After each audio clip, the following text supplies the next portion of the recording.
This program is designed to provide general information with regards to the subject matters covered. This information is given with the understanding that neither the hosts, guests, sponsors, or station are engaged in rendering any specific and personal, medical, financial, legal, counseling, professional service, or any advice. You should seek the services of competent professionals before applying or trying any suggested ideas. The information contained in this podcast is intended for informational purposes only and is not a substitute for individual professional legal advice. The podcast information was carefully compiled from vetted sources and references. However, R.O.S.E Resources Outreach to Safeguard the Elderly cannot guarantee that you will not fall victim to a scam. Let's talk about scams. It's the must-listen show for anyone who wants to protect themselves and their loved ones from scams. Every Tuesday at 8 a.m. Pacific Time on K4HD Radio, Joyce Petrowski, founder of R.O.S E, and her guests will provide valuable insights and practical tips on how to recognize and protect yourself from scams. And now, here is your host, Joyce Petrowski. Good morning, everybody.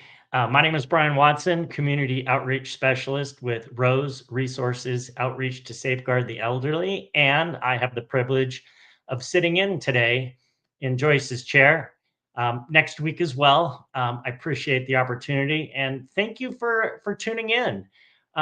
We are passionate about preventing people from getting scammed, and I tell everyone when I do my presentations, you need to have a scam prevention plan. And it can entail a lot of different things. But the biggest thing is you have to just do something. And tuning in to Let's Talk About Scams, you're doing scam prevention. And then you can help others by telling them to listen and view our show. We want people to be protected. And for me, I get angry and frustrated when I hear about someone getting scammed. I'm not angry and frustrated at the victim. I feel a lot of empathy for them and understanding because I've met a lot of really, really smart people, but I get angry they're scammers trying to hurt us. So thank you for being part of the scam prevention process by watching today. And please share with others. So today's topic is sometimes it's good to act like a sloth. And I'll explain where that came from.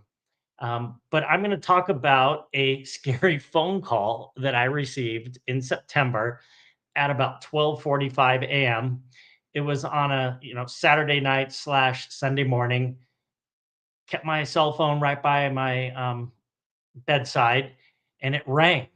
And the caller ID on the phone said Wells Fargo Bank, and I knew it was a scam, but I picked it up because this is what I do for a part-time job.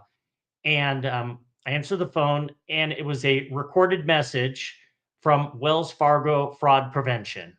I was able to save it, and I saved the file, and I sent it in to our sound engineer here, our producer, and we are going to play it right now.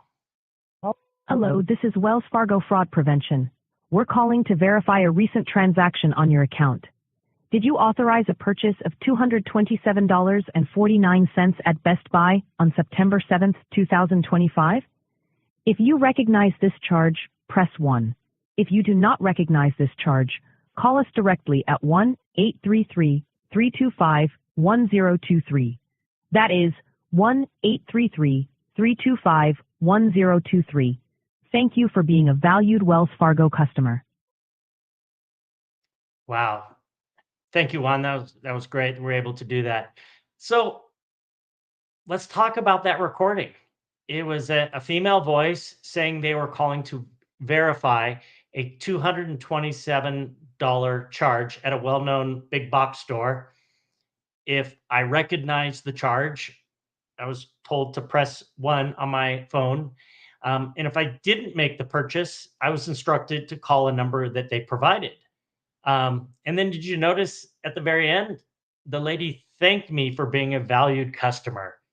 I thought it sounded really professional. I mean, this was a very well executed scam call. And I could see a lot of people falling for it. Now, I knew it was a scam from the start, but I fear that many people that would have received that same call would have been fooled. Because when the scammers do this, they didn't just call me. They made the recording and they're sending out thousands, if not millions, of these recordings to people, and they only have to be lucky every once in a while. Same thing with phishing emails, smishing texts. They send them out by the thousands, and they just hope a few people fall for it. Um, and like I said, it sounded very professional, and the caller ID said Wells Fargo Bank. That's called spoofing. The criminals can do that, and it gives it more credibility. So at 12:45 a.m., when I picked up my phone and it said Wells Fargo, it gives it credibility, and it gets your mind thinking that is actually legitimate. So I didn't call the number in the middle of the night. I was tired. I went back to sleep. These scammers interrupted my night of sleep. Thank you, scammers. But in the morning, um, I got a search engine on my computer and I typed in the phone number these scammers provided, and I was able to confirm it was not Wells Fargo Bank. Other people had pointed out that it was a scam number. So, out of curiosity, I tried calling the number that they provided and I got a busy signal. So I thought, well, I'll try again in 20 minutes or an hour later or later in the day. And I kept getting a busy signal. So either the phone line was tied up by potential victims calling the scammers back, or what a lot of scammers do is um, they'll only keep a phone number active for a short amount of time and then they'll close it, change it, forward it, doing whatever they do. Because the biggest thing is they don't want to get caught and they don't want to get tracked down by law enforcement. But it's very easy for them to port numbers and move them around and just create all this obstacles for anyone trying to track them down. But what I thought was interesting about this case is most scammers actually call during the day, normal business hours, because that's when a bank security department would be open. Um, I don't know why these scammers tried this particular scheme in the middle of the night. I'm guessing maybe they're just calling from a foreign country and they got their time zones all messed up. Or maybe it was part of their scheme to get people to panic because whenever our phone rings in the middle of the night, the first thing we think of is, oh, I have a family member that needs me. Someone's sick. Someone got in an accident. Something bad happened. So instead of ignoring the phone call, we're, we're probably more likely to answer a phone call in the middle of the night. Um, so, that's part of the thing. They want people to panic and make a bad decision. This follows our anatomy of a scam that we like to show here at R.O.S E. Um, Contact out of the blue, in this case, a phone call, the compelling reason to act, potential fraudulent charge at your bank, and then if I had answered right away and called that number back, they would have done something. They would have either asked for my personal information, my passwords. They would have tried to refund my money. They may have asked for remote access. If they did remote access, they would probably try to overpay me or pretend they overpay me and then get me to pay them back via cryptocurrency. Again, another show, another topic, but there's a myriad of ways that these scammers can get you. So, the title of today's show was Sometimes It's Good to Act Like a Sloth. So, some of the best advice I've heard when it comes to acting deliberately is to act like a sloth. So, I stole this from my friend Amy, who works at AARP in Arizona. And I ended up doing a presentation, and she joined me and she talked for a little bit as well and shared some of her advice. And I thought that was great advice. If you're not familiar with the sloths live in the jungle of like Central and South America, and they live in trees, and they're very slow moving. They don't do anything in a hurry. In fact, there were some TV commercials a few years ago where there was a sloth working at the Department of Motor Vehicles, and they were moving really slow and driving people crazy. But if we can act like sloths, we can prevent most scams. The scammers want us to rush and make a bad decision. Um, but if we act deliberately, we can prevent most of these scams. We have to control our fear. We can't panic. Remember, time is our friend. Criminals always want us to act urgently, rushed, make a bad decision, get that tunnel vision, and just do whatever they tell us. But we want to have time is our friend. So always start with the assumption that all calls, emails, text messages, or anything on social media from someone you don't know is a scam. Um, I don't like living that way, but that's just the reality we live in right now. Don't trust the caller ID on your phone because scammers, like we saw in this case, can make it say anything. The scammers in this particular instance made it say Wells Fargo Bank when it was not Wells Fargo Bank. We all need to have a healthy amount of skepticism. Um, I'm not telling people to live in fear, but you have to be vigilant. Um, it's it's it's not a matter of being scared, but it's just a matter of could this ask yourself, could this be a scam? And if it is, I'm going to hang up the phone, or I'm not going to read that. I'm going to delete that email, or I'm going to delete that text, and I'm not going to respond right away. So let's say in this case, you received this call, and we'll basically call this a bank impersonation scam. Um, Hang up the phone, and if it happens to be your financial institution, let's say you were a customer at Wells Fargo in this case, you can call the bank, but you need to call from a verified number. So what does that mean? Never use the number provided by the scammers because you're going to end up calling one of their call centers. A verified number, the best thing to do, pull out your wallet, pull out your ATM card, flip it over, and on the back is the number for customer service. And you basically call them up, ask for the security department, and say you got this call. And if someone had done this in this particular scheme, they would have said, nope, everything looks legit. You can also go online and look and see if there's any charges to your bank account or to your credit card. But again, log in through the link that you have saved on your computer. You can also contact your bank through bank statements. A copy of the bank statement. That's a legitimate number. And you can also do it from the bank's website, but just make sure you have the official website of the bank.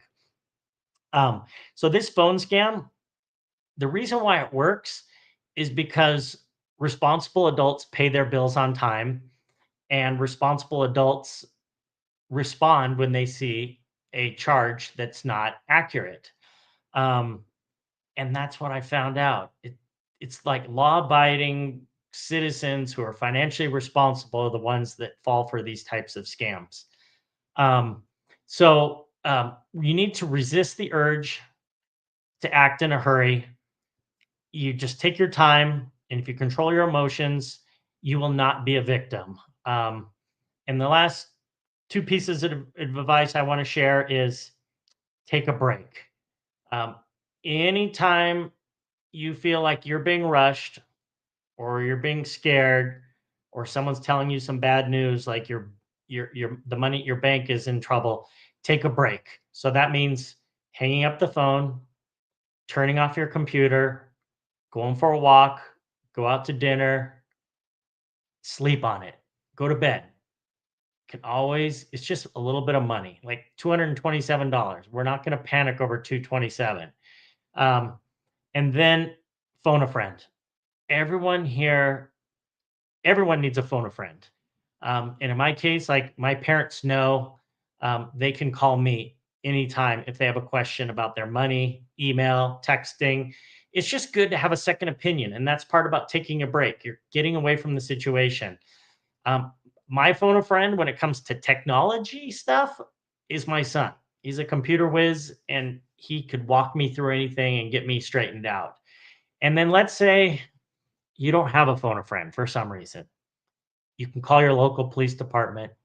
I've talked to enough of detectives they've told me they'd rather spend 10 minutes on the front end of a scheme stopping it than trying to track down the money and writing reports and interviewing people on the back end and seeing the the the carnage of someone losing lots of money. So take a break, phone a friend. It's the advice that Joyce and I give all the time when we're out interacting with the public. All right.